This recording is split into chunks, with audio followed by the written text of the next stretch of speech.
Hey everybody, it's me Jill and welcome to Jill Informed. This is the recap of The Real Housewives of Orange County, Season 14, Episode 21, The Reunion Part 1. I know this is way after the fact, so I am going to recap these reunions fairly briefly. Well, briefly for me anyway. I'm just going to hit the highlights. By the time you're seeing this, it's been over for a few weeks, and I know a lot of you found it to be a weary season, but if I don't finish it off, it won't feel right to me. Also, little OCD. So let's just get to it. This one starts off behind the scenes, like before they all sit down on the couch. This is a pattern that Bravo has been doing for a while now. I kind of like it because it breaks up the monotony of just seeing them, sitting bolt upright on the couch and, it's all the same scenery. So to get a little bit in the green room is kind of fun. I mean, we see Emily using a walker because she had just had her surgery 10 days before. I don't know. Shannon is telling a story about how she forgot her Spanx and they had to go back home for it. So now everyone is sitting down. Andy is saying hello to them. Oh, I should mention that Vicki's not out there, which is right. She is not a housewife. She is a friend of this season. But Vicki doesn't like that. Andy says his hellos to everyone. He asks Kelly if she took a train there. He said, Jeana, welcome to, this is your second reunion and your fifth hairstyle. So he's got some little quips for everybody, whatever. We talk a little bit about Shannon's dating life, and then we get into Emily and Jeana's relationship. Oh, but before that, we cut back to the green room, and Vicki is madder than a wet hen. She is not happy. This is ridiculous that I'm not out there. What do you expect me to come out? Where am I going to sit when I go out there? At the end? Like a little lap dog? Is that what I'm going to be? Like sitting at the very end of the couch? Okay, wouldn't a lap dog be sitting on someone's lap? I guess she just feels very disrespected as the OG.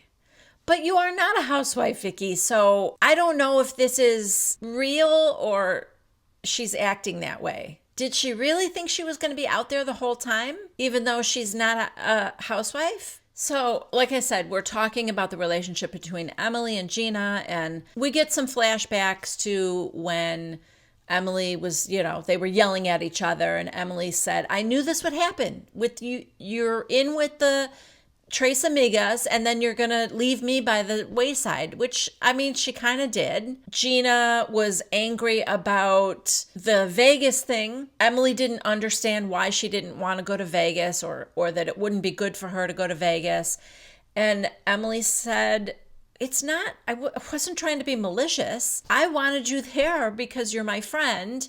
I thought it would be good for you. And Gina's like, yeah, but you weren't thinking about my feelings, about how my life was falling apart. Emily's like, no, you're right. I get it. But my life wasn't all that great at the time either. Emily said that, she was really hurt when she found out that Jeana was saying these things behind her back about the Vegas thing. And Jeana asked, what was I saying? And she goes, things about how you didn't understand why I was doing it and you were making fun of me. And she goes, well, I didn't understand it. And Emily said, and that's okay. You do a lot of things I don't understand, but I don't judge you for it. And I know that I still love you. Jeana said, well, I felt judged by you a lot. And she goes, well, how? With the DUI and everything, I was supportive. And she said, no, you told me you were disappointed in me. And Emily's like, well, yeah, I was disappointed in you. Should I have been proud of you? I understand Gina's point, but also that's a little bit different. To tell your friend to her face, I'm disappointed in you, is a lot different than making fun of her behind her back, especially to the likes of Tamra. It's not the same thing. I think Jeana knows that too. But because Emily wasn't specific about what it was that Jeana did, Tamra is pushing that. Because Tamra says to Jeana, she's sitting next to her on the couch. Oh, wait, let me back up for 1 second. I should say how the couch thing goes. On the right side, it's Bronwyn, Emily, and Kelly closest to Andy. And on the left side, it's Jeana, Tamra, with Shannon closest to Andy, which was a little bit surprising to me. I don't know if it was to you guys. Tamra has been there longer. I just thought Tamra would be next to Andy, but I don't know. A lot of people think Tamra's on the way out. Maybe. So Tamra is sitting next to Jeana, and she goes, "What did you say to her?" And Jeana goes, "I don't know." So Tamra is pushing that because, of course, Tamra is pushing that. Nobody's fighting yet. Tamra is constantly working for there to be conflict, and, I don't know. I don't know if Bravo pays her extra to keep the drama going, but she has embraced that role, believe me. So finally, Emily's like, "Well, I don't know, just about going to Vegas." And then Kelly, who is sitting next to Emily, tries to help her out by saying, "Well, and like dancing for your father-in-law, they made fun of that." And she goes, "Well, yeah." So Jeana is trying to say, "You said it was the funniest thing you ever saw." And Kelly's like, "I know, I did. It was funny." And Bronwyn goes, "It was hysterical." But their point was, we were there and we were supporting her, and I guess everybody was kind of laughing about it, including Emily. Emily's like, "You were saying it in a condescending way." And so Kelly is like backing that up. "Yeah, you were being condescending." So Tamra can't stand that Kelly is getting involved, and under her breath she goes, "Shut up, you dumb bitch." So, because Kelly can't control herself, she immediately says, "You're a dumb bitch." She's like, "I'm dumb? You're dumb." Tamra, "No, you're dumb." Kelly, "You didn't even get a high school education." Tamra, "Yes, I did." "No, you didn't." By the way, this conversation's happening at the same time that Emily and Jeana are talking still. So their conversation, the one between Kelly and Tamra, is kind of like under their breath. But of course, that's the one that's more interesting. Before we go to another commercial break, we check back in with Vicki, who's now pacing outside like a caged tiger. And Steve is there, and she's like, This is disrespectful. I feel like a bottom feeder. I feel like a catfish." And Steve's like, "Well, then let's go home." Oh, but that's not what she wants, Steve. She is going to get her time on camera. She just wants to complain about it. Then we get back to, there's just so much arguing between Shannon and Kelly now, and Tamra. And now Tamra is actually accusing Kelly of saying "dumb bitch" first. Okay, I might be forgetful, but that didn't happen last week. That happened 5 minutes ago. You called her a dumb bitch. And Kelly retaliated like a fourth grader, which she always does, unfortunately. But she did not start it, and she rarely does. This is just, it's all part of this manipulation. It's all part of why I think Tamra is just so evil. For whatever reason, we are still talking about Emily and Jeana. And now it's about, did Emily know that Shane's cousin had a girlfriend or not? She said, I swear that I did not. She offers to take a lie detector right then and there. She swears she didn't know. Of course she didn't know. I'm sorry, does anybody really think that she did?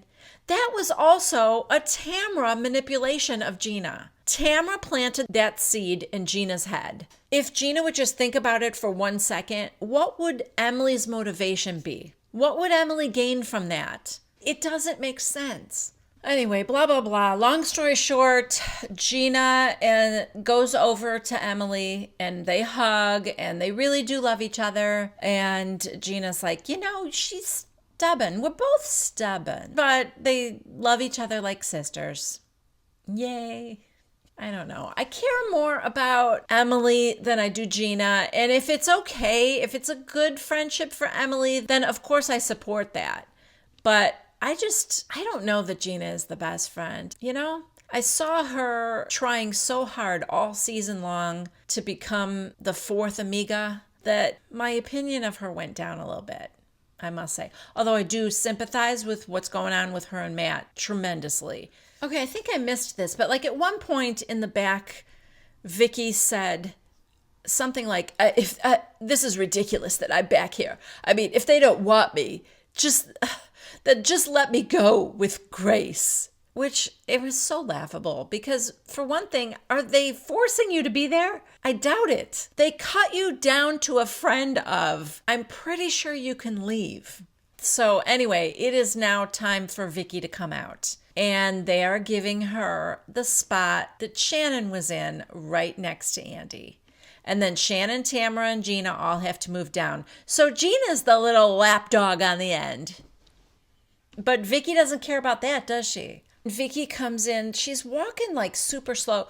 We're seeing the behind the scenes, like before the countdown to like going live.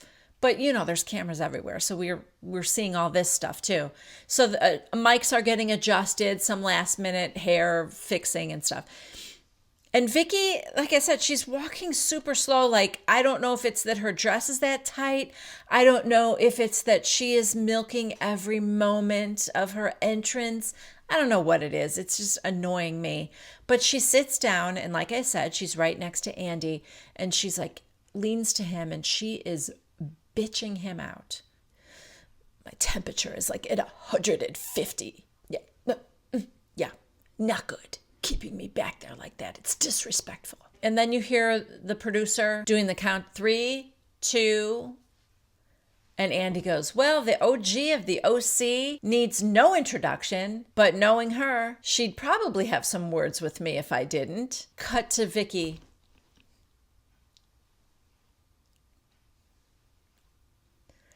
Big fake smile, as if she wasn't just reaming Andy out 2 seconds ago. So without further ado, please welcome Koto resident, insurance maven, and the future Mrs. Lodge, Jane Rowe. Yes.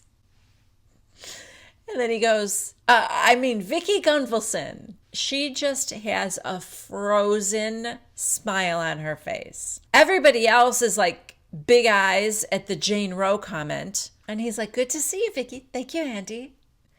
Oh my God, she's so fake. And he said, okay, so what I'm referring to is that you almost didn't come today because on November 1st, TMZ reported that someone named Jane Rowe filed a lawsuit against Bravo and the production company. And it's come out that actually Jane Rowe is you. And she's like, She's acting like it doesn't bother her in the least that this is being brought up.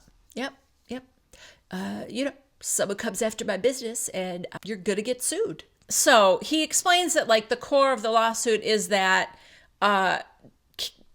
Vicki is involved in that lawsuit with that 82-year-old woman, and Kelly brought it up on camera. And I guess Vicki wanted all those scenes where Kelly mentions it to be cut, and they weren't. So she claims she's losing business because of it. And maybe you're losing business because you didn't pay out somebody's insurance claim. I mean, the way Vicki explained it was she said that the company went bankrupt. It feels shady and wrong, and I feel bad for the woman. All right, then we get a Vicki package where we go through all her Don and Brooks and now Steve, and Andy asks, how do you know that he's the one? And she said, I don't, but I'm following my gut, and my gut is good. He's got a good family. And then he asks, Emily, why did you say that Vicki paid for her own engagement ring? And she's like, I was kidding. But Tamra said, well, actually her brother told us that. Vicki's brother.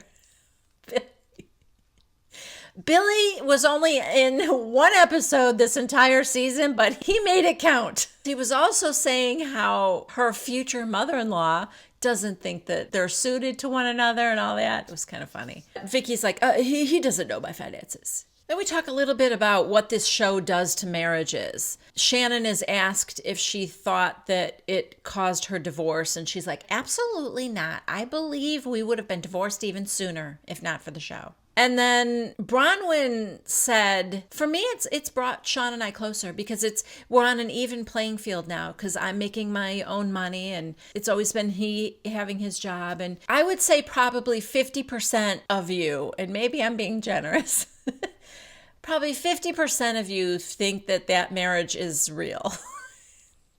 And not, what I mean by that is traditional, not some arrangement. Which, as long as they're not hurting anybody, who cares really? They seem happy. The kids are happy. I don't know. Whatever they're doing is working for them. Let's put it that way. So we cut for a break, but before we go to a commercial, we're going to see all these behind the scenes stuff. And Kelly and Bronwyn are talking about whether Vicki's going to come back for the next segment. Spoiler alert, she is. Jeana and Emily are having a good laugh. Jeana said, "Oh my God, as soon as I saw you in that walker, I'm like, I can't be mad at her." And in Tamra's room, she and Shannon are talking about Kelly. Did you see her? She was like, making this weird face, doing this weird thing with her mouth. The camera shows us, I didn't notice anything weird with her mouth, but whatever. And then Shannon's like, "In the hands, always going with the hands." What? You're calling somebody else out on their hand movements? That is ballsy, lady. Oh, God. Back from the break, we're talking about Miraval. I'm going to spare you guys this. It's just rehashing stuff that's been rehashed all season. Kelly said that, it was a joke. Me hitting her on the head was a joke. That's all it was.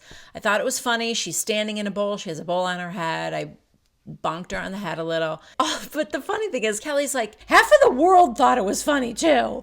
Okay. Half of the world.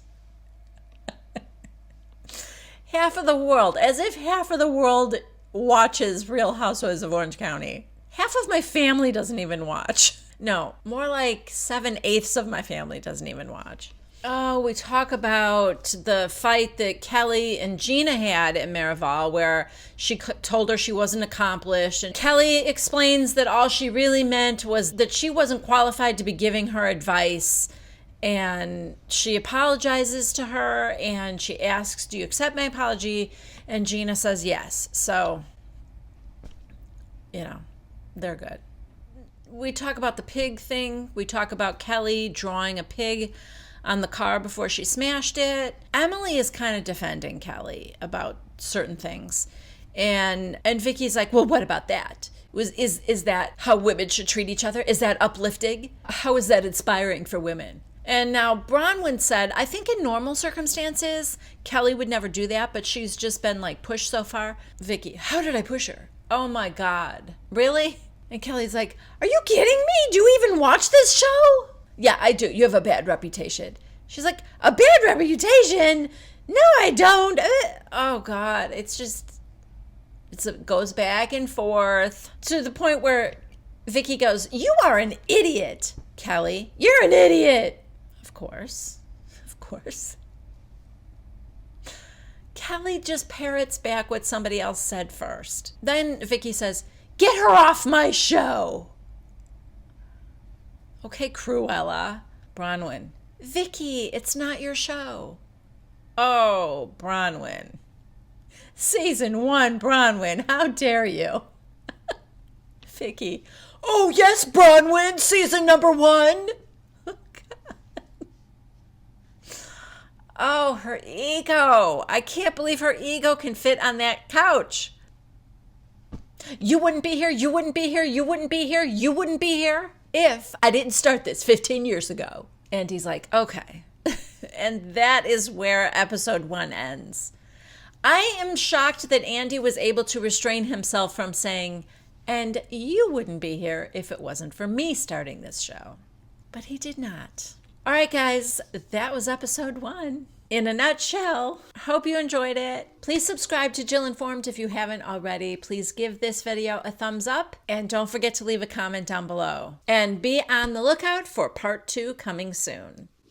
Bye.